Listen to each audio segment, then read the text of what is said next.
యేసయ్యా స్తోత్రాలయ్యా నా దైవము నీవయ్యా. శుభోదయం. క్రీస్తునందు ప్రియమైన దేవుని బిడ్డలారా, మన రక్షకుడైన యేసు క్రీస్తు యొక్క పరిశుద్ధ నామములో మీ అందరికీ ఉదయకాల శుభాలు తెలియజేస్తున్నాను. ఈ దినం మన టీఎల్సీ దిన ఆహారంలో దేవుని యొక్క వాక్యాన్ని మనం జ్ఞాపకం చేసుకున్నాం.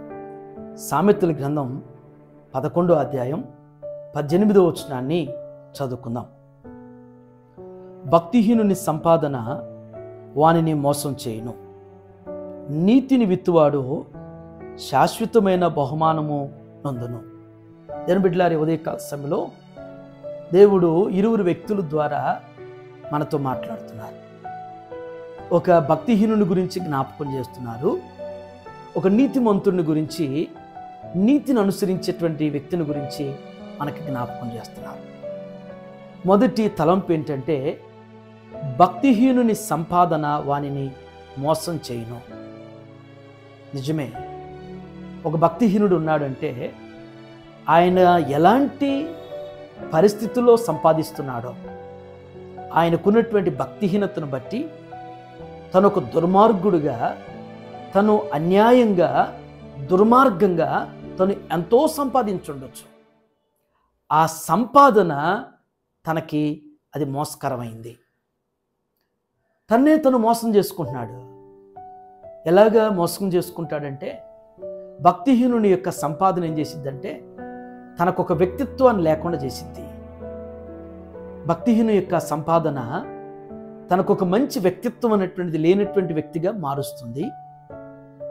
భక్తిహీనుని యొక్క సంపాదన అందరినీ దూరం చేస్తుంది. నీ డబ్బు నీకుంది కదా, నీ సంపాదన నీకుంది కదా, నేనున్నాను కదా అని చెప్పేసి సంపాదన డబ్బు ఏం చేసిద్దంటే అయిన వారిని, ఆత్మీయుల్ని అందరినీ దూరం చేస్తుంది. భక్తిహీనుని యొక్క సంపాదన ఆ భక్తిహీనుణ్ణి బలహీనునిగా, అసమర్థుడిగా చేసేసింది. అంటే విచ్చలవిడితనం తన సంపాదన ఏం చేసిద్దంటే, ఇంత సంపాదన ఉంది కదా, నువ్వు అది చేయి, ఇది చేయి, ఇలాగుండు, అలాగుండు, అలా చేయి, ఇలాగుండాలి అని చెప్పేసి భక్తిహీనుని యొక్క సంపాదన తను మోసం చేసుకునేటువంటి రీతిలో చేయగలుగుతుంది.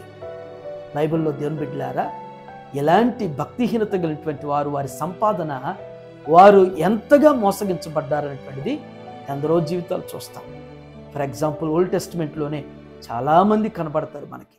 నెబుకద్నెజరు రాజు అయినటువంటి ఆయన కావచ్చు, మరి హిజ్కియా, మరి 15 సంవత్సరాల ఆయుష్ పొందుకున్నటువంటి హిజ్కియా ఆ తర్వాత సంపాదన కలిగిన తర్వాత ఎలా తను ఎలా మోసగించబడ్డాడు ఆ సంపాదన.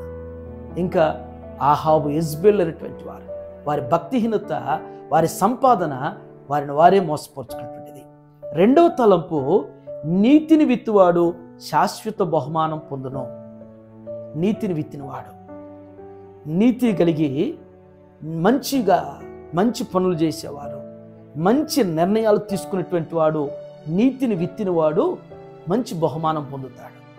నిజమే, ఈ లోకంలో నీతిగా జీవించడం చాలా కష్టమైనటువంటిదే.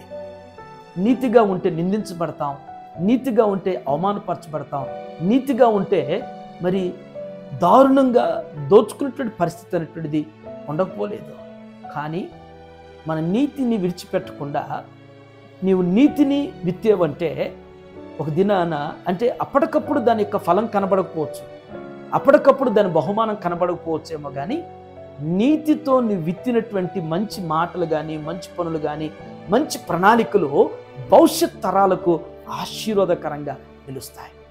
బైబిల్ గ్రంథంలో మనం అలా చూస్తే పాత నిబంధనలు మచ్చుకి చాలామందిని మనం జ్ఞాపకం చేసుకోవచ్చు.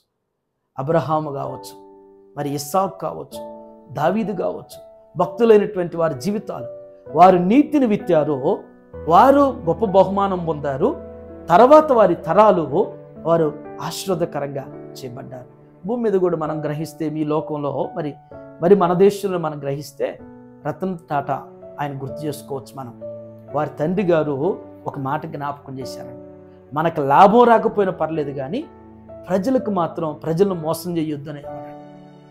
మనకి మంచి లాభాలు రాకపోయినా పర్లా, మన ద్వారా మనుషులకి మోసం అనేటువంటిది, మన ప్రోడక్ట్, మన యొక్క మనం తయారు చేసేటువంటి వస్తువు కొన్నటువంటి వారిని మనం మోసం చేయకూడదని రతన్ టాటా గారి తండ్రి గారు చెప్పారు. కాబట్టే వారికి ఈనాటికి వారి స్వర్గీయులైనప్పటికి కూడా జ్ఞాపకార్థంగా వారి యొక్క సూక్తులు, వారి యొక్క నిర్ణయాలు ఆ యొక్క టాటా కంపెనీలో ఇప్పటికి కూడా జ్ఞాపకం చేయబడుతున్నాయి. అటు రీతిగా మరి వాక్యానుసారంగా భక్తిహీన సంపాదన వానికే మోసం అనేటువంటిది, నీతిని విత్తిన వానికి గొప్ప బహుమానం కలిగినట్లుగా దేవుడు మనందరి జీవితంలో ఈ మాటల ద్వారా స్థిరపరచును గాక. ఆమేన్. ఈ జన్మదినం జరుపుకున్నటువంటి పాప మహిమకు జన్మదిన శుభాకాంక్షలు తెలియజేస్తున్నాను. 65 సంకీర్తన 11 వచ్చిన ప్రకారం సంవత్సరమును దయాకిరీటిని నీకు ధరింపజేసి నీ జాడల సారం ఎదజల్లునట్టు జ్ఞాపకం చేసినట్లుగా మహిమకు దేవుడు ఇలాంటి దయాకిరీటం అనుగ్రహిస్తూ విద్యలో, బుద్ధిలో, దేవుని దయలో, మనుషుల దయలో దేవుడు పాపను ఉన్నతంగా ఆస్వాదించగా దీవించావే సమృద్ధిగా నీ సాక్షిగా కొనసాగమని, ప్రేమించావే నన్ను ప్రాణంగా, నీ కోసమే నన్ను బ్రతకమని. పరిశుద్ధుల మహోన్నతుడైన తండ్రి, కృపగల నాయన, మీ పరిశుద్ధమైన ఉన్నతమైనటువంటి నామానికి కోటాను కోట్ల స్తుతులు స్తోత్రం చెల్లించున్నాం. ఈ ఉదయం నాయన జ్ఞానటువంటి సొలొమోను ద్వారా దేవ పరిశుద్ధాత్మ నడిపింపు ద్వారా జ్ఞాపకం చేసినటువంటి సూక్తి ద్వారా మాతో మీరు మాట్లాడినందుకు వందనాలు. భక్తిహీనుని యొక్క సంపాదన వానికే మోసం అనేటువంటిది జ్ఞాపకం చేశారు. నీతిని విత్తిన వారు గొప్ప బహుమానాన్ని పొందుతారని సెలవిచ్చట్లుగా నాయన, అయ్యా మేము నీతిని గైకొనేవారుగా, నీతి క్రియలు కలిగినటువంటి వారుగా, నీతితో కూడినటువంటి అయ్యా మరి అట్టి విధానాలు ప్రణాళిక కలిగి ముందుకు సాగేటువంటి కృపలు స్థిరపరచమని ప్రార్థన చేస్తున్నా. ఈ దినం ప్రభు జన్మదినం జరుపుకున్నటువంటి నాయన మహిమాని జ్ఞాపకం చేసుకుని బిడ్డ ప్రభు ఇలాంటి దయాకిరీటాలు ఇంకా అనేకం పొందుకోవటానికి మీ కృప అనుగ్రహిస్తూ సహాయం చేయండి. వారి తల్లిదండ్రులు ప్రభు డానియల్ గారిని బట్టి, వారి యొక్క సత్యమని బట్టి, వారి చిన్ని కుటుంబాన్ని బట్టి మీకు వందనాలు ఆచరిస్తున్నాను.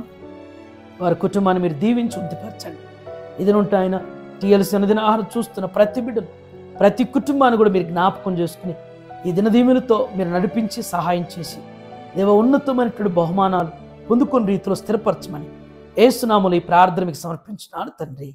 ఆమేన్. God bless you all. Amen.